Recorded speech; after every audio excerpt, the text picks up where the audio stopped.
둘에는 미래 지도자를 길러내는 사업을 국내에서만 진행하고 있는 것이 아니다. 현재 해외의 동포 사회에서도 그 사회의 미래를 이끌어 나갈 지도자 육성 사업에 착수했다. 해외에는 한반도 주변의 4대 강대국을 중심으로 대략 550만 명의 동포가 흩어져 살고 있다. 중국에 220만의 조선족이 있고, 러시아에 40만의 고려인이, 일본에 80만 제1동포가, 미국에 150만 명이 살고 있다. 그 밖에 남미, 호주, 뉴질랜드, 유럽 등지에도 동포들이 흩어져 살고 있다. 550만 명에 이르는 동포들이 무려 172개국에서 개척자로 살아가고 있는 것이다.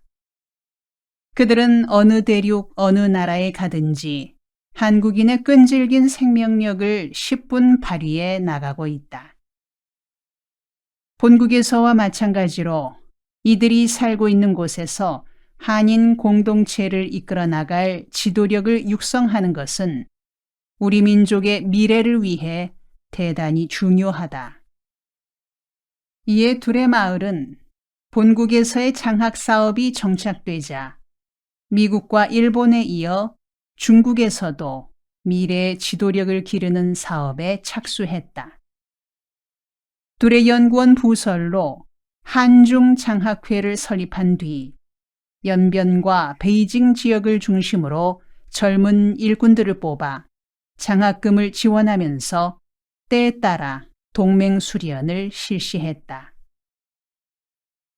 그런 노력이 중국 동포 사회에서 인정을 받았던지 중국 조선족의 영도, 즉 지도자들이 북경에 조선민족대학을 설립하는 사업에 둘의 마을도 동참해달라고 요청해왔다.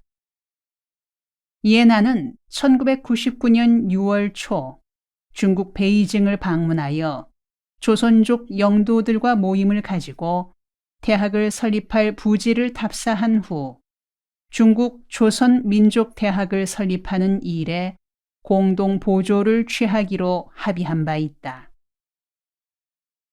중국 내에 살고 있는 220만 동포들은 한국이 중국 대륙으로 진출하는데 좋은 발판과 길잡이가 될 수 있고, 또한 통일 한국 사업에 큰 몫을 감당할 수 있다.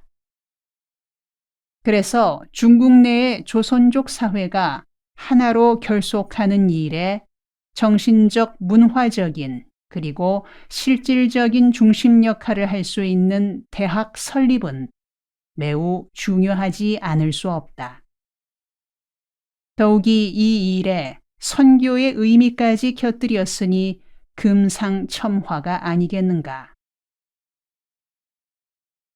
사실 21세기 통일 한국 시대를 전망해보면 한반도를 중심으로 한 4대 강국인 미국, 일본, 중국, 러시아에 살고 있는 동포들의 역할이 대단히 중요하다.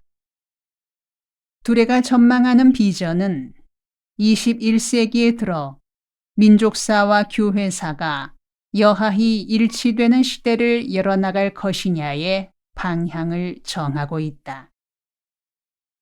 그간에는 기독교가 전래된 역사가 짧기도 한데다 한국교회 지도자들의 역사의식이 얕아 민족사와 교회사를 하나로 묶어 인식하는 일에 소홀했다.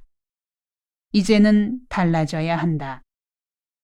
한국교회는 한국 사람들의 삶의 한가운데로 들어가 섬기며 발전시켜 21세기에 위대한 민족사를 창출해 나가는 일에 앞장서야 한다. 이런 생각과 운동을 일컬어 나는 민족사와 교회사의 일치운동이라 일컫는다. 그래서 이러한 운동을 효율적으로 부단히 일으켜 나가려면 역시 선행되어야 할 것이 지도력의 육성이다. 그러한 지도력을 육성해 나가려는 구체적인 작업이 둘의 마을에 사람 기르는 일로서의 창학 사업이다. 둘에서 자란 지도자들이 다가오는 통일 한국 시대에 한민족을 이끌어 나가게 하자는 것이다.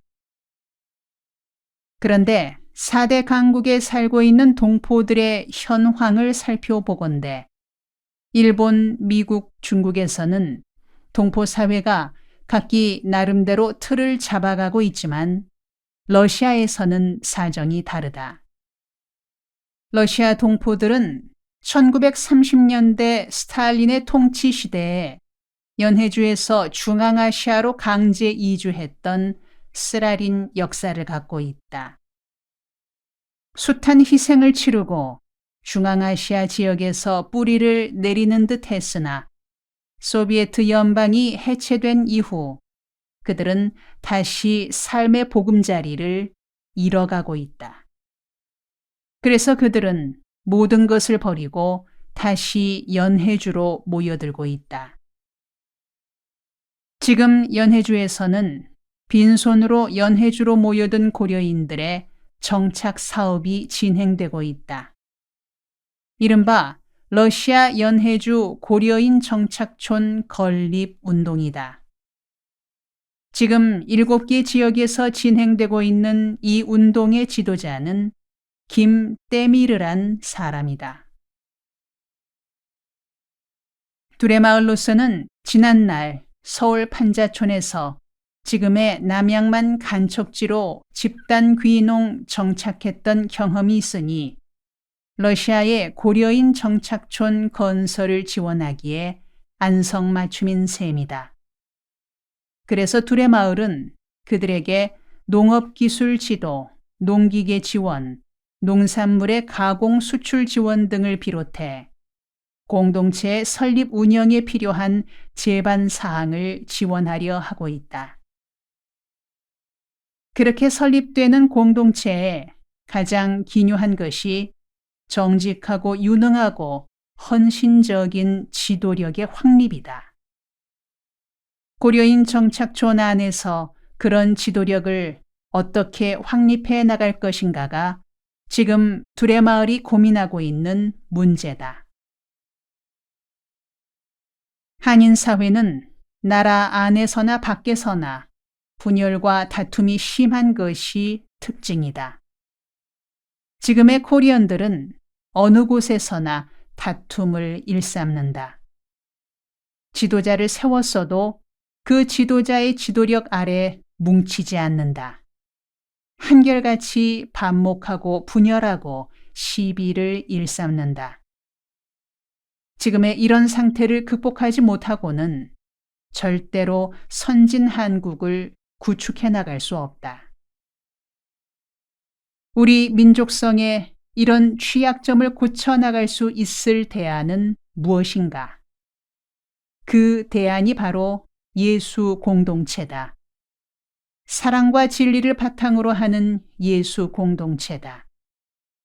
코리언들이 나라 안에서든 밖에서든 예수 공동체를 이루어 오늘의 상황을 극복해 나가도록 하자는 것이 둘의 공동체 운동이 품은 뜻이다. 둘의 장학 사업이 지도자를 기르는 말하자면 엘리트를 위한 사업이긴 하지만 둘의 운동의 기본 전통은 바닥 운동이다. 사회에서 어떤 형태로든 소외되고 탈락된 이웃들을 예수 그리스도의 이름으로 섬기겠다는 운동이다. 그래서 둘의 마을 안에 길 잃은 청소년들을 위한 학교를 세웠다. 둘의 자연고등학교란 이름으로 1999년 3월 5일 개교한 이 학교는 기존 학교 교육에 적응하지 못하는 학생들을 대상으로 하는 교육기관이다. 1997년의 경우 한 해 동안 퇴학당한 중고등학생이 무려 56,300명이다. 그리고 자퇴한 중고등학생도 6만 명을 넘어선다.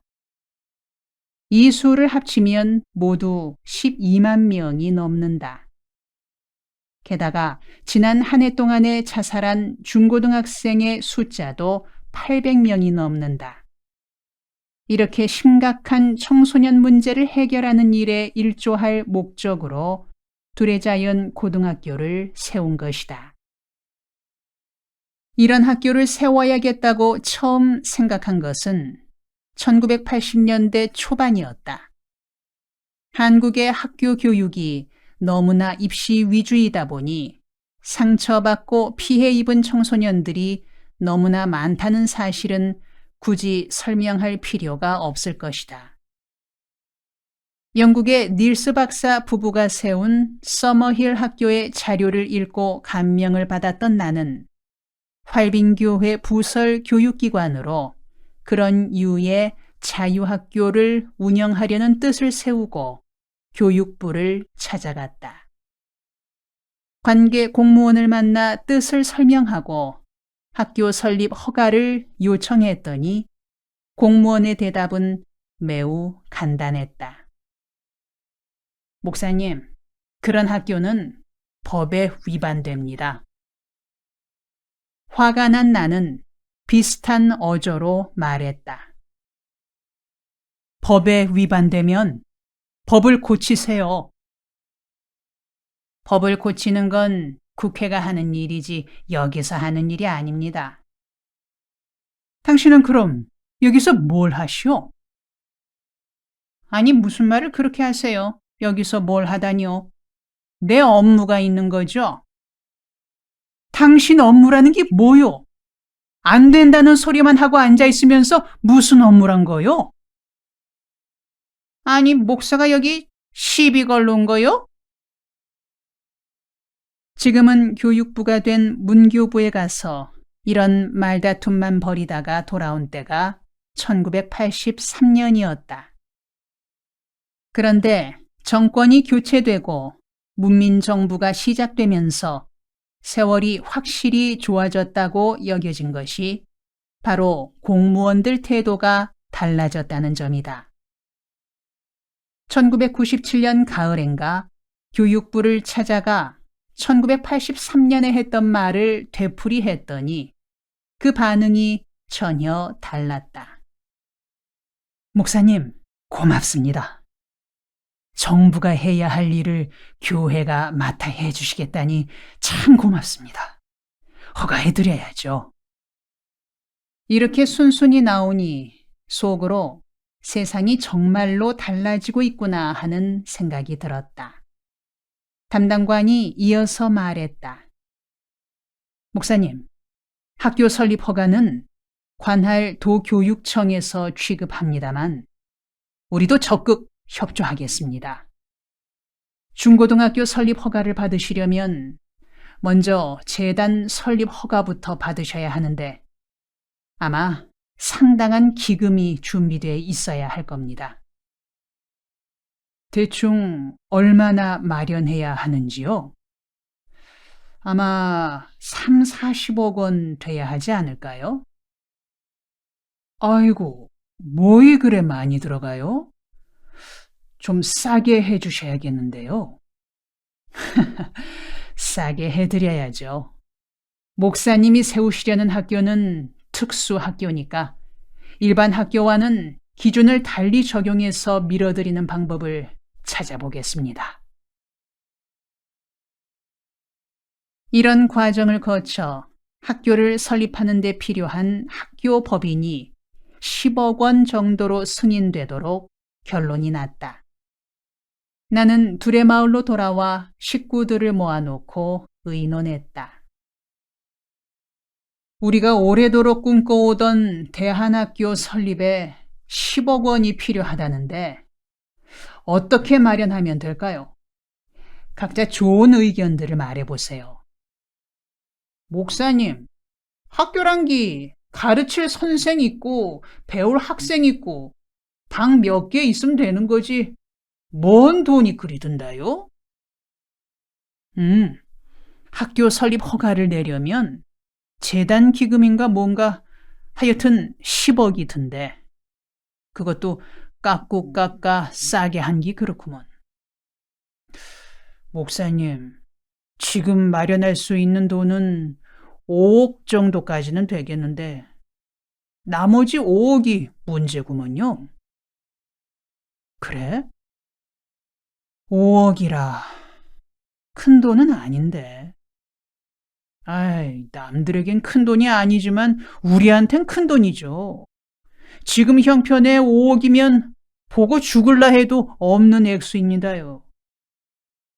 하긴 그래. 계란 팔고 배추 팔아서 5억을 모으려면 몇 년이 휘딱하겠지. 허는 수 없죠. 그렇게 모아 나가야죠. 아니야. 지난해 퇴학당한 중고등학생이 5만 6,300명이래. 그리고 자퇴한 중고등학생은 6만 3천 명이야. 해마다 12만 명의 중고등학생들이 학교를 떠나 길거리를 헤매는데 언제 돈을 모아 학교를 세우겠냐? 다른 방도를 찾아봐야지. 그래서 생각에 생각을 거듭한 끝에 1998년 설날을 맞아 일주일간 금식 기도를 드리기로 했다. 대안학교 설립에 필요한 5억 원 마련을 위한 기도였다. 평소에는 일정이 빈틈없이 짜여 있어 따로 금식 기도를 할 틈을 낼 수 없는지라 스케줄이 없는 명절을 활용하기로 했다. 나는 일주일 동안 물만 마시며 간절히 기도드렸다. 하나님 아버지, 길 잃은 청소년들을 위해 학교를 세우는 일에 5억이 꼭 있어야 합니다. 어떤 길을 통하든지 꼭 허락하여 주시옵소서. 예수님 이름으로 기도드렸습니다.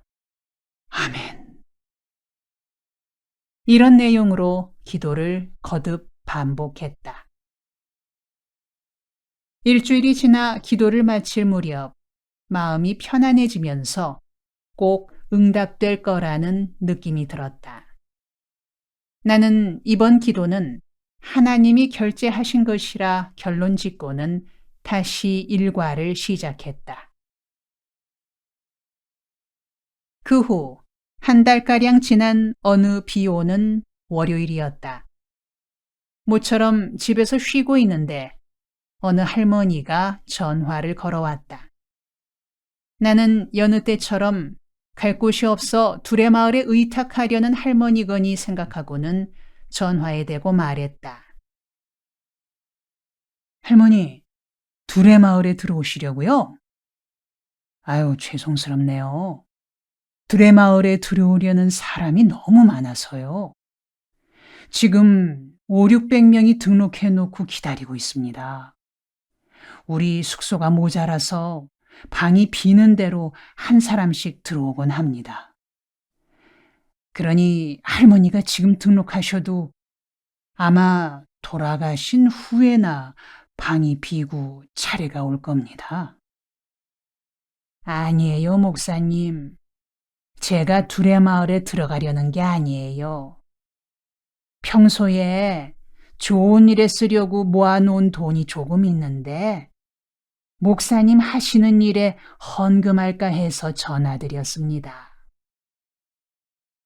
나는 그 말에 속으로 아이고 큰일 날 뻔했구나 생각하며 할머니께 말했다. 아, 그러세요?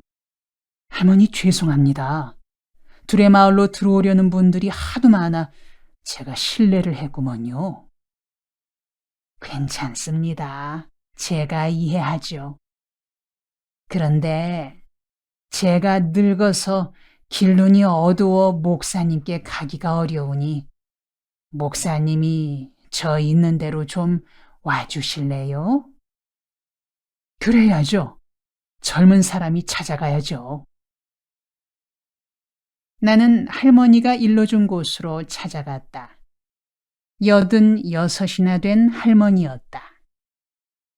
우리 어머니 세대가 그러했듯이 평생 고생하시고 산 티가 완연한 할머니였다. 할머니가 내 손을 잡으며 말했다. 아이고, 목사님. 죽기 전에 목사님 뵙고 내 정성을 드리려고 애썼는데 이렇게 찾아와 주셔서 고맙기 이를 데 없구만요.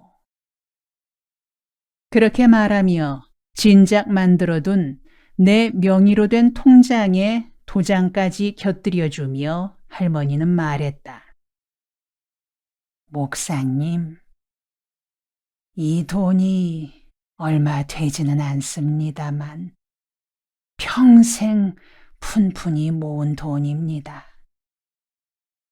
이 돈을 목사님이 잘 알아서 써주시겠지만 제가 기도할 때는 길 잃은 청소년들을 돕는 일에 쓰임받게 해달라고 기도했습니다.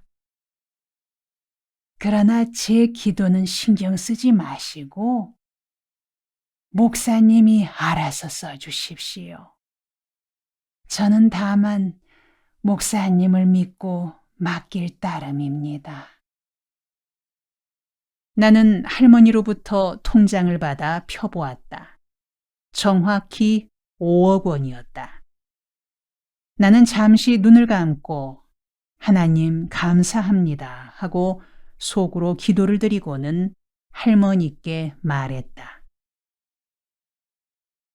할머니, 참 신기하고 감사한 일이네요.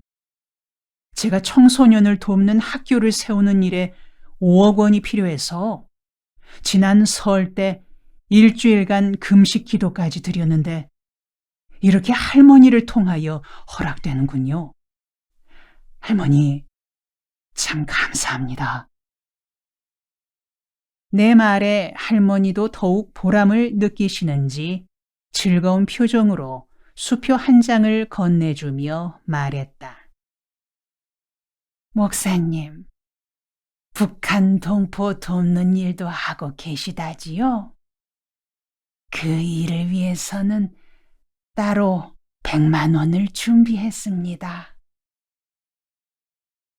나는 진심 어린 감사를 드리고는 그때부터 학교법인 설립 허가 신청 서류를 작성해 경기도 교육청에 제출했다. 때맞춰 군포시에 거주하는 유정열 장로가 수리산 기슭 목이 좋은 곳에 2만 5천 평의 땅을 출연하여 더욱 큰 도움을 받을 수 있었다. 학교법인의 이름은 유정열 장로의 호인 수곡을 따라 학교법인 수곡 두레학원으로 정했다. 이어서 학교 설립 허가를 신청하여 두레 자연고등학교란 교명으로 허가받았다. 드디어 1999년 3월 5일 첫 입학생 20명과 교사 13명, 축하객 500여 명이 모인 가운데 개교 예배를 드렸다. 개교식을 올리기 전에 가장 어려웠던 것이 학생을 선발하는 일이었다. 둘의 자연고등학교를 시작한다는 소식이 알려지자 너무나 많은 청소년이 입학하기를 원하는 바람에 20명을 선발하는 일이 여간 어렵지 않았다. 밀려드는 입학 지원을 감당하기 어려워 고심하던 한 교사가 말했다. 목사님, 안 되겠습니다. 이렇게 많은 지원자 중에서 20명을 뽑아내기는 거의 불가능합니다. 돌이 없으니 지원서를 공중에 던져 멀리 가는 서류 20통을 뽑는 수밖에 없겠습니다. 이런 말을 나누기까지 하며 20명을 어렵사리 뽑아 개학식을 올렸던 것이다.